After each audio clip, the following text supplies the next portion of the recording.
afternoon, everyone. My name is Ryan Berg, and I'm a kid living with diabetes.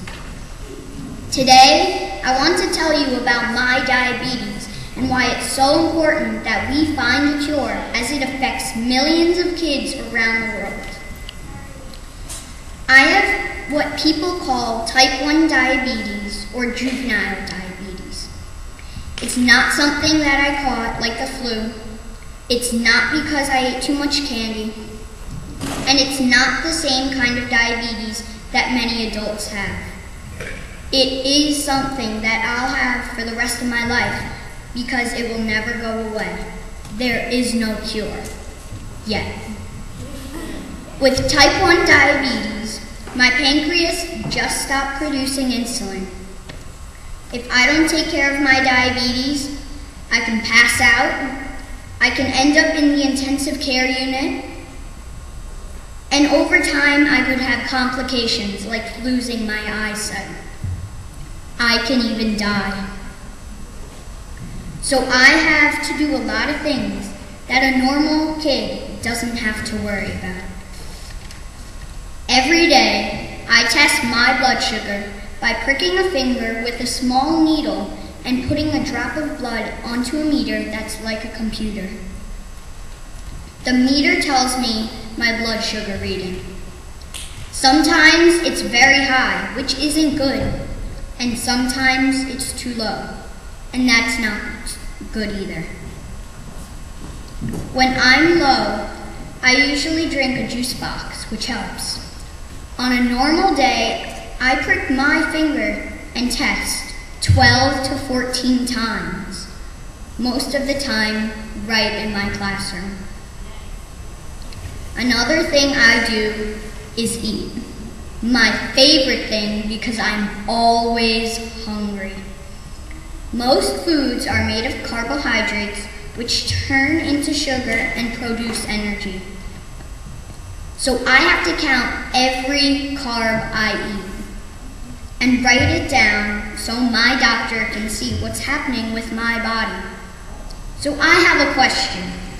Who goes to Dairy Queen and has a small ice cream cone? Well, that's about 78 carbs. Who eats pizza for lunch? That's 80 to 100 carbs, depending on the size of the slice, and a carton of milk is 13 carbs. One last guess. How many carbs do you think are in a McDonald's 10-piece chicken nugget meal with small fries and white milk? Julia?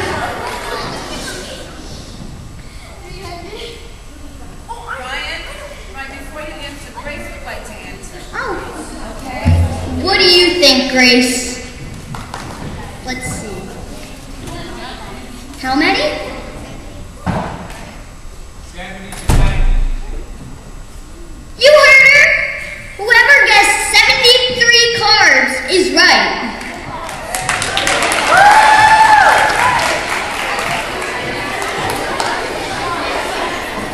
The third thing I do is give myself insulin.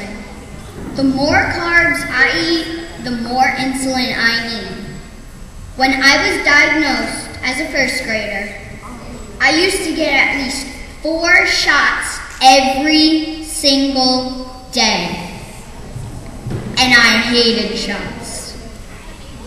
Now, I wear an insulin pump that's attached to my arm or leg 24 hours a day, 7 days a week.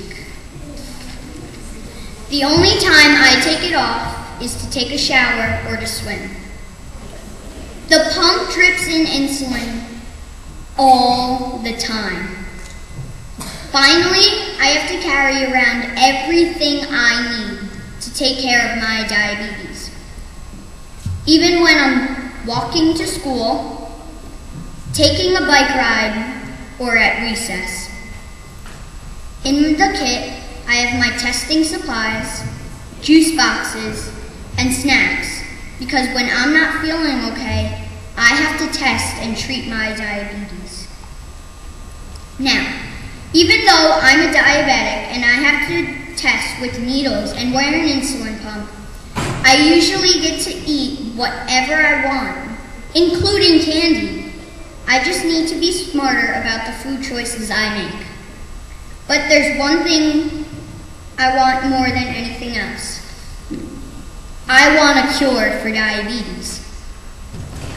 Our school walk will help raise money for diabetes research, our best hope for finding a cure. Before I finish, I want to read you a poem I wrote last year about my diabetes. I had a vision. One day I will rise and sing. I will rise to the nurse's office. I will not prick my finger. I will not miss class or my favorite things. I will not die because of diabetes. One day it will happen. I will be at the doctor's office, waiting, and waiting to hear the news. That is why I ask you, listen and tell. Spread the news. I had a vision. One day we will rise and sing. We have cured diabetes. On behalf of all the kids around the world with diabetes, thank you for walking for the cure.